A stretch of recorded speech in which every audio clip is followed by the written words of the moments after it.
Hello everyone, this is Gene Geog History.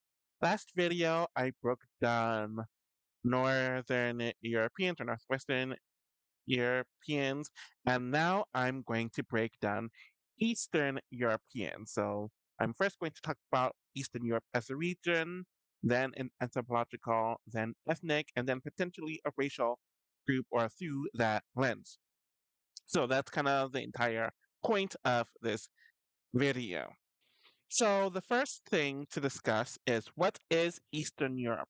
So at its very simplest point, Eastern Europe includes countries east of Germany and Austria, often including Slavic majority states, i.e. Poland, Ukraine, Russia, and Belarus. Southeastern Europe slash the Balkans, which includes Romania, Bulgaria, Serbia, Croatia, Bosnia, and Herzegovina. And sometimes the Baltics, which includes Lithuania, Latvia, and Estonia. So they're in the eastern part of Europe, essentially. At the same time, this category is heavily shaped by the Cold War, especially association with the Soviet Union and the quote unquote Eastern Bloc. So essentially, Eastern Europe is not just about geography, but it's partially a political identity. Okay, so now I'm going to break down the major ethno-linguistic clusters as there are several of them throughout Eastern Europe. So the first key family are the Slavic peoples, and this is essentially the dominant Eastern European group. This includes the Western Slavs, which includes the Poles, the Czechs, and the Slovaks, the East Slavs, which includes the Russians, the Ukrainians, and the Belarusians, and then you have the Southern Slavs, which includes the Serbs, the Croats, the Bosniaks, the Bulgarians, and the Slovenes. So the shared traits they have is essentially they're all part of the Slavic language family, so very similar languages. Historically, they are village-based agrarian when it comes to their cultures. And when it comes to religion, they are either heavily Orthodox or Catholic, though there are some regional variations there. But culturally, a Pole and a Serb can differ as much as a Spaniard as a German. So just take that into context. The second group are the non Slavic indigenous Europeans. So these are the Romance derived people, i.e., the Romanians, which is a Latin based language, which is tied to Roman legacy. They are the only Romance language people who come from this region, as the rest of them are essentially associated with Southern Europe.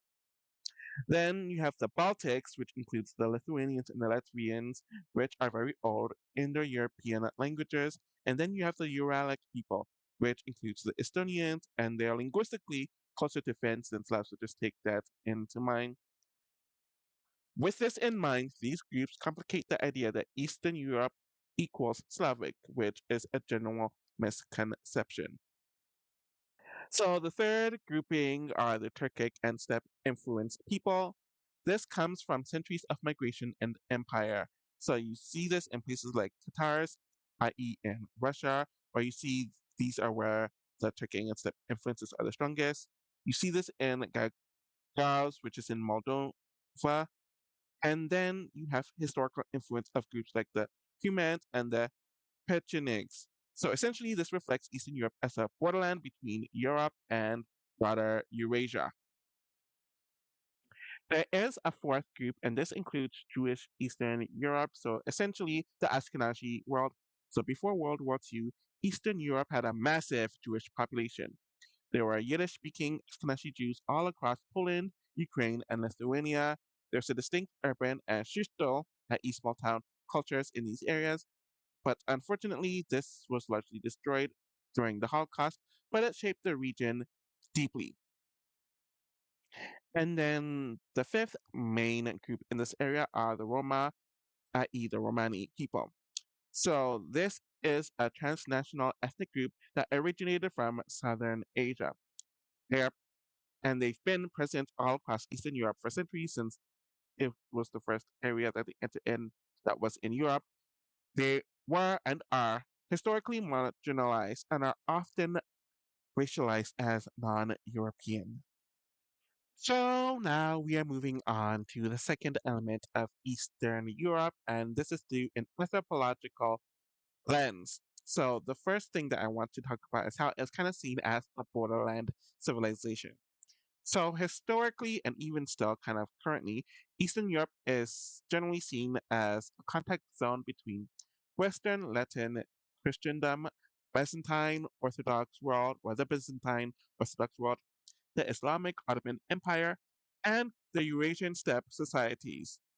So with all this in mind, the empires that shape it include the Byzantine Empire, the Ottoman Empire, the Austro-Hungarian Empire, the Russian Empire.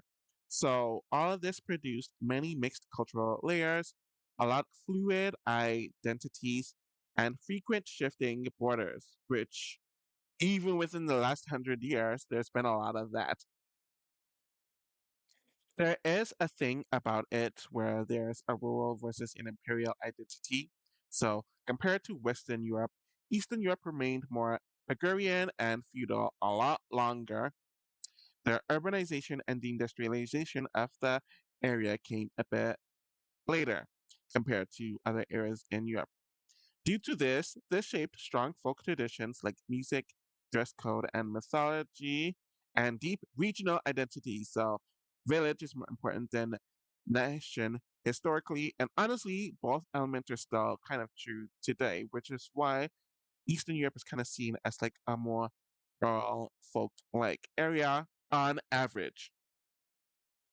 And then the other layer that I want to talk about through an anthropological lens is how religion is used as an identity marker. So in Eastern Europe, religion often substitutes or it's substituted for ethnicity instead. So examples include the Eastern Orthodoxy, which includes Russia, Serbia, and Bulgaria. Roman Catholicism is mainly in Poland and Croatia. And then you have places like Bosnia and Albania that has Islam, though Albania is kind of grouped separately. So overall, the religion historically mapped onto empire and political allegiance kind of creates this conglomeration of Eastern Europe from that lens. So the other lens that I have to talk about is the racial lens and why it's complicated. So despite that, Eastern Europeans are considered white today in places like the United States and Canada, but historically it wasn't that simple. So Eastern Europeans as kind of an in-between area. So in Western racial hierarchies, so the 19th to 20th century or earliest 20th century, Slavs were sometimes seen as lesser or not fully white. Terms like Alpine, Slavic, or Eastern races extended in pseudoscience, which is a whole nother thing, and they are often contrasted with Nordic, Western slash Northern Europeans, which were seen as the standard of whiteness. So examples of this include immigrants from Poland or Russia in the US were often racialized as inferior. And then, of course, we had the Nazis explicitly considering Slavs racially subordinate throughout World War II, and all of that happened there. So, whiteness as a political assimilation. So, over time, especially post World War II, Eastern Europeans became fully absorbed into whiteness in North America. The Cold War reframed them as political others, i.e., communists, not racial others. So, it was focused on being politically different, not racially different. So, they became fully white and Western frameworks. Internalized racialization. So within Eastern Europe itself, Roma people are heavily racialized as others. Muslims in the Balkans have been treated as others, though that is a religion, not a race. Anyways, these are hierarchies that are tied to urban versus rural, westernized versus backward, light versus darker features to a lesser extent. Obviously, these hierarchies are tied to other places in the world, but we're just focusing on Eastern Europe at the moment. So I want to move on to some of the cultural identity patterns. So the first is the shared traits across the region. So things like family and kinship networks are heavily emphasized. The historical distrust of centralized authority, heavily due to imperial domination that took place. Strong literacy and intellectual traditions, as well as cultural memory of invasion, occupation, and resistance. So the difference is, i.e., the key divide within Eastern Europe involves one of them being Central versus Eastern versus Balkan. So Poland and Czechia are closer to Western Europe culturally. Russia and Ukraine are distinct East, or they have their distinct East Slavic identity, and the Balkans are heavily shaped by Ottoman and Mediterranean influences, which makes sense just based on their location. Another divide is the EU versus the non-EU. So modern identity is increasingly shaped by integration into Western institutions and economic development gaps. So countries that aren't economically developing quick enough or have ties to Western institutions are kind of othered in that way. So I want to briefly touch upon their diaspora and the global identity. So countries or regions that Eastern Europeans migrated heavily to are the United States, Canada, including large Ukrainian and Polish communities in these countries, and Western Europe. Over generations, they often assimilate into the broader white identity, though ethnic identity became symbolic through food, religion, and festivals.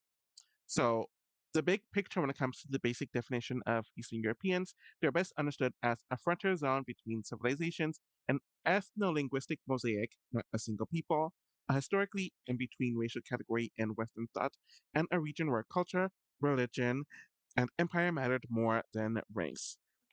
So, I spoke about the generalities of the concept of Eastern Europeans, but now I want to talk about why are they and their descendants are grouped together today. So one of the reasons is the Cold War, essentially. So the modern idea of Eastern Europe as a single bloc largely comes from the Cold War. So after World War II, countries like Poland, Hungary, Romania, and Bulgaria fell under Soviet influence and they're grouped into the quote unquote Eastern Bloc tied to the Soviet Union at this time. From a Western perspective, these countries became politically interchangeable. Eastern European started to mean communist, behind the Iron Curtain, less developed. So the grouping is first political, not ethnic. Due to mainly this and other reasons, Western Europe, which is kind of seen as the definitive grouping in many ways, or at least politically, defined it as other or the other to Western Europe. So they need a contrast to define itself. Western Europe did. So Western Europe was seen as modern, democratic, and advanced, while Eastern Europe was seen as traditional, authoritarian, and backward, which is in stereotype. Obviously, this isn't objective, but it's a cultural hierarchy. Even though Poland is Catholic and has ties to Western Europe, and the Czechs land where parts of the Holy Roman/Austrian world is. So they got lumped into Eastern Europe because of post-war geopolitics. Another element is that migration ended up flattening the differences. So when Eastern Europeans migrated to places like Canada and the United States, Poles, Ukrainians, Russians, Croats, etc., all arrived as immigrants from quote unquote the East. Outsiders didn't distinguish much between them. So in practice, distinct identities equals being collapsed under one category, Eastern European. This is a classic case of external labeling overriding internal diversity. Another reason is the racial assimilation into quote unquote whiteness. So in the late 1800s to early 1900s, Eastern Europeans were often seen as not fully white in Anglo-American racial hierarchy, emphasis on Anglo-American. They were racialized as quote unquote Slavic, Alpine, or foreign stock.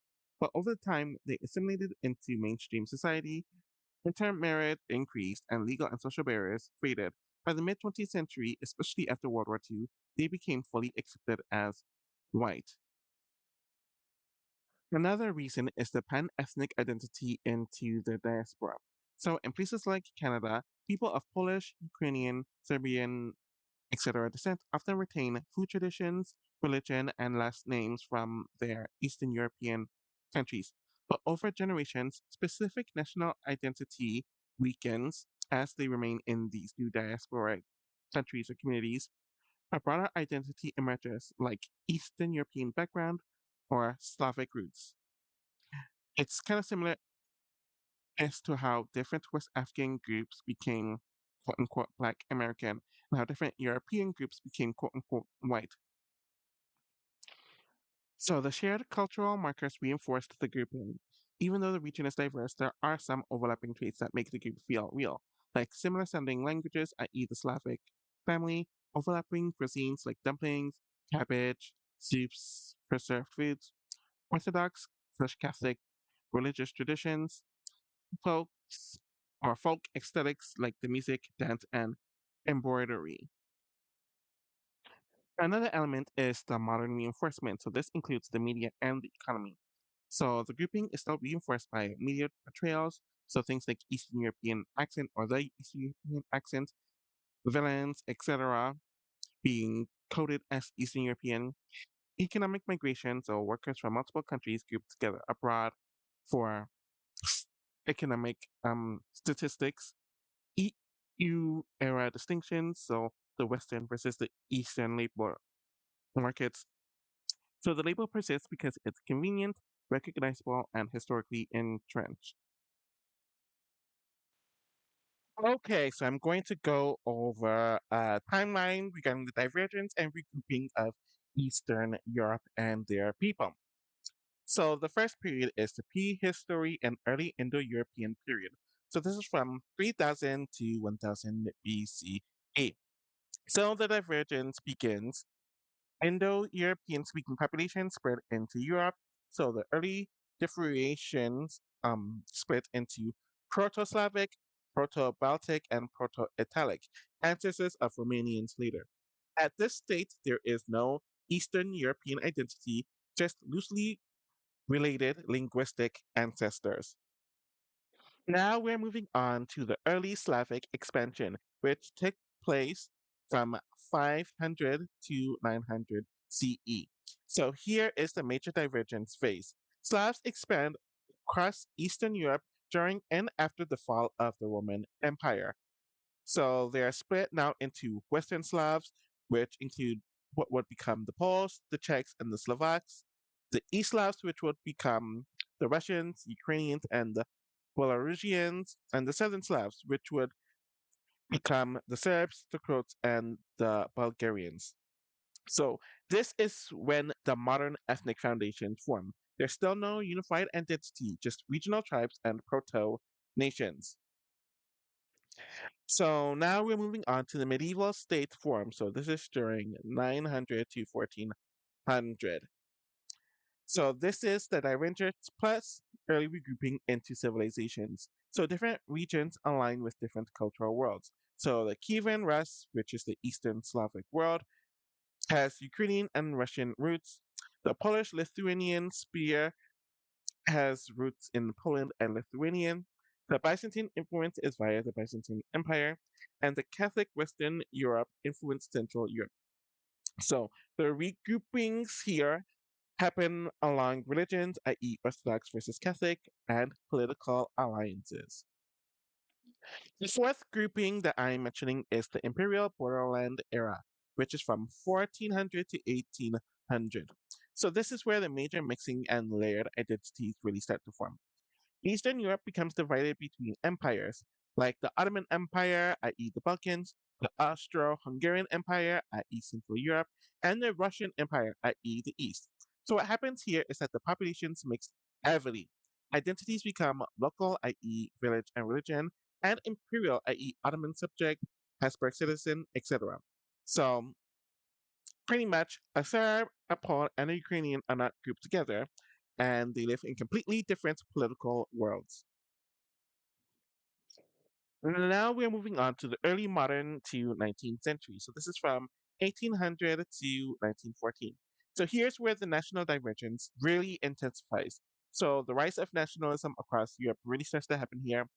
Ethnic groups begin defining themselves as outright nations. So, examples: Polish nationalism, Serbian nationalism, Ukrainian identity emerging.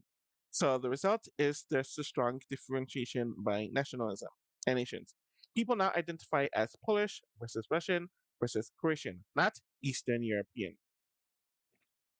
The sixth grouping is the World Wars and collapse of empires. So this is from 1914 to 1945. So there's a lot of violent fragmentation. Obviously, that's kind of what comes with wars and forced regroupings. World War One destroyed empires. New nation states emerged, and World War II devastates regions. So the massive shifts include borders being outright redrawn, populations being displaced, and ethnic cleansing and genocide, including Jewish populations. Temporary regrouping happens here as the region is seen as unstable, war-torn eastern zones. That's kind of the narrative that's put out there. Okay, so I kind of talked about the next three pretty quickly, so I'm kind of just going to merge them together. With the Cold War eras from 1945 to 1991, this is the key regrouping moment. I've already talked about this. The modern grouping was pretty much created as the Eastern Bloc due to the influence of the Soviet Union and what was happening in the Cold War. And all these distinct nations became Eastern Europe through the lens of the West. The diasporas are happening throughout this period. Honestly, they've been happening since the 1800s, where a lot of them are migrating to Canada and the US. And as the generations go on, they just define themselves as Eastern European immigrants or they have Eastern European roots. And then the post Cold Wars from 1991 to present, a lot of the countries reassert their national identities after the collapse of the Soviet Union. They joined EU and NATO, but Western perception still groups them as Eastern Europeans, with the economic and cultural stereotypes persisting here. Okay, so now I want to get into the clusters inside Eastern Europe. So these are deep ethno-linguistic and historical groupings. So the first one is the Slavic core, and this is the largest cluster. And I'm actually going to break this down into three parts. So we have the West Slavs, which includes Poland, Czechia, and Slovakia. And the trait is that they are mostly Catholic. They're historically tied to Central and Western Europe, and they have earlier urbanization and state formation compared to others in this region. So they often feel resistant regarding being labeled Eastern, especially the Poles and the Czechs. So there's that kind of distance there. And I think it's because they're the closest to Central and Western Europe. So I guess that makes sense. Then we have East Slavs, which consists of Russia, Ukraine, and Belarus. So when it comes to their traits, they're mainly Eastern Orthodox regarding their Christianity. Their roots are in Kievan Rus, and they have strong linguistic and cultural overlap. So they're seen as the quote unquote core of what outsiders think of as Eastern Europe. Russia's in the countries, I guess that Russia's in the regions, I guess that makes sense. Then we have Southern Slavs, which includes the Balkan Slavs. So this includes Serbia, Croatia, Bosnia, and Herzegovina, and Bulgaria. So there is a religious split in this area, as there are some that are Orthodox, others that are Catholic, and others that are Muslim. There is heavy influence from the Ottoman Empire, and they have a strong regional fragmentation. So they're internally divided, but they're externally grouped together by others. Now we have the Baltic cluster, which is completely separate from the Slavs, and this includes Latvia and Lithuania. They are a unique Indo-European language, or they have unique Indo-European languages that isn't Slavic. They have shared pagan and later Christian history, and they have strong national identity preservation. So they're often grouped as Eastern Europeans, though they are very culturally distinct from other Eastern Europeans. Then we have the Uralic slash Finnic edge, and this consists of Estonia. They're linguistically closer to Finland than Slavs, and they have a cultural alignment to Northern Europe. This all causes them to often resist Eastern Europe being labeled on them. Then we have the Romance outlier, which is essentially Romania. They're a Latin based language. They descend from the Roman Empire. They're the only ones in this region who speaks a Latin based language. They are generally Orthodox when it comes to the religion, and there are Latin and Eastern influences. So essentially, they're a bridge between Southern and Eastern Europe. And then we have the steppe slash Turkic influenced population. So this is scattered, but it's more important in Tars, which is in Russia, and Gagauz, which is in Moldavia. So traits involves them having Turkic linguistic and cultural roots, and they have the legacy of steppe migrations. So pretty much they show Eastern Europe as a Eurasian frontier that's not purely European. I'm going to talk about the general emphasis on general phenotype of Eastern Europeans. Obviously, there's no single Eastern European look, but there are overlapping clusters of traits that show up frequently due to their shared ancestry and geography. So, general tendencies across much of Eastern Europe consists of light to medium light skin, ash brown to dark brown hair, though blonde is more common in the north and east areas, gray, blue, green, hazel, and brown eyes, so the eyes vary a lot. Medium to tall build with often a broader facial structure. So these traits come from Indo-European ancestry, Northern Eastern European climate adaptation, and mixing with steppe populations. There are some variances, so like I mentioned earlier, the northern and eastern areas tend to have lighter hair and lighter eyes, and are often associated with Nordic adjacent traits. The central and eastern zone people tend to have a mix of lighter and darker hair color and eye color. They're essentially a transitional look between Western and Eastern Europe. And the Balkan/Southern zone have darker eyes and hair that's more common, and they overlap with Mediterraneans more. But there is greater visible diversity due to historical mixing, i.e., the Ottomans and etc. So yet again, these are gradients, not categories, and there is massive overlap with Western and Southern Europe. So I'm going to go over culture next, and pretty much this is what the region coheres more meaningfully regarding their shared historical experiences and the set of it. So core cultural themes include survival and resilience. Obviously, this is a result of frequent invasions, occupations, shifting borders, and all that. There's an emphasis on endurance, toughness, and pragmatism. Another one is the skepticism of authority. So this region has a long history of imperial rule, whether it's through Ottoman, Russian, Austro-Hungarian. This leads to distrust of government, cynical humor, and informal social networks. So family and friends are more important than institutions. Collectivism with variation is another one, obviously due to strong family ties, multi-generational influence, so multiple generations of these familial influences, and community-oriented traditions. High cultural value on education and art is a huge one, as there's strong literacy or literary traditions in this region. Classical music, philosophy, and poetry. Intellectualism under pressure is a recurring theme.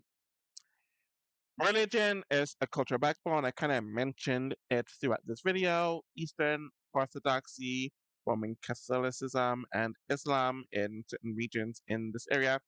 And then the final one is folk cultural. So shared elements across this region include dance traditions like circle dances, group choreography, embroidery, and textile symbolism, and seasonal festivals tied to agriculture. These are the strongest unifying cultural threads within the region overall. And now it's time to talk about identity. So, this is where things get the most complex, since this is how people see themselves. So, one thing is internal identity. So, this is within the region. People identify primarily as their nationality. So, Polish, Serbian, Ukrainian, etc. Then by the region, so the village and city, and then religion. Eastern European is really a primary identity internally. Now we have to talk about external identity. So this is abroad outside of the region. So in places like Canada, the US, and Western Europe, distinct identities get grouped into the label Eastern European. Obviously, this comes from the Cold War, immigration patterns, and just outsider simplification. Relationship to whiteness.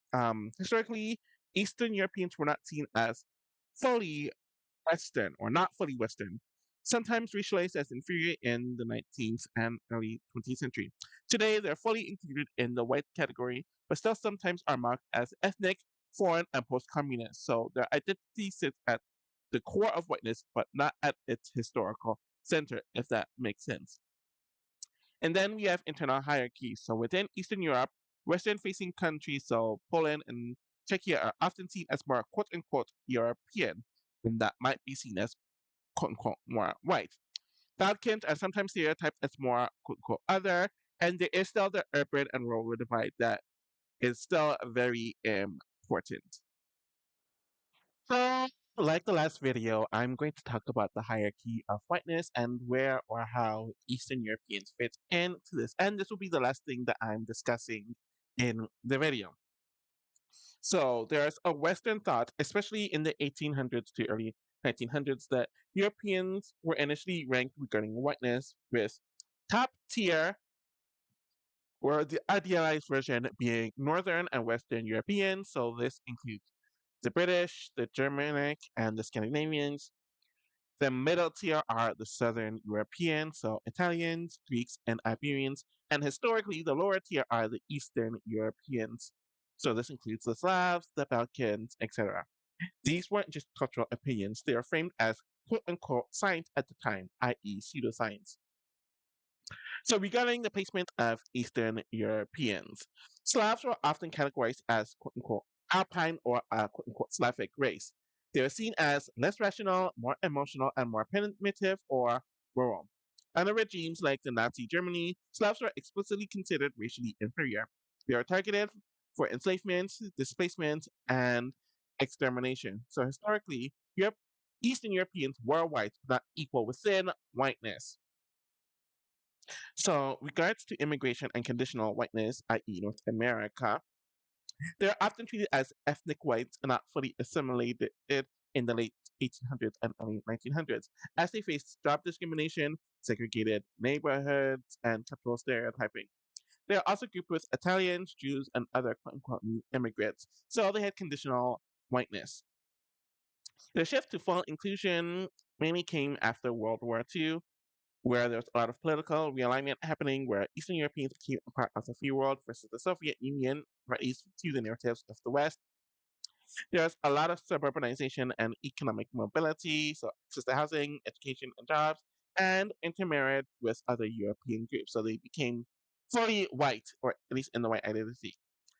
Today, the position today in whiteness is fully considered white in Canada, the US, and Western Europe, but they still occupy a subtle internal tier. Now, I want to get into core versus peripheral whiteness, and this kind of explains Eastern Europeans' position now. So, core whiteness is still the same. It's seen as Anglo, Germanic, and Nordic, which is essentially Northwestern European. They're historically dominant and the default. Peripheral whiteness includes Eastern Europeans and Southern Europeans, where Eastern Europeans fall here in where there are things that make them kind of different. One is still the Western versus Eastern divide that's still present today, where Western Europe is seen as more advanced and civilized, while Eastern Europe is seen as less developed and more authoritarian. Other things that make them stand out are their accents, their names, i.e., Slavic endings like "ov" and "ski" regarding their last names, and cultural stereotypes, i.e., them being seen as cold, harsh, backward, and corrupt, and so on and so forth. So they're ethnically othered into whiteness. So I think that is the big distinction there.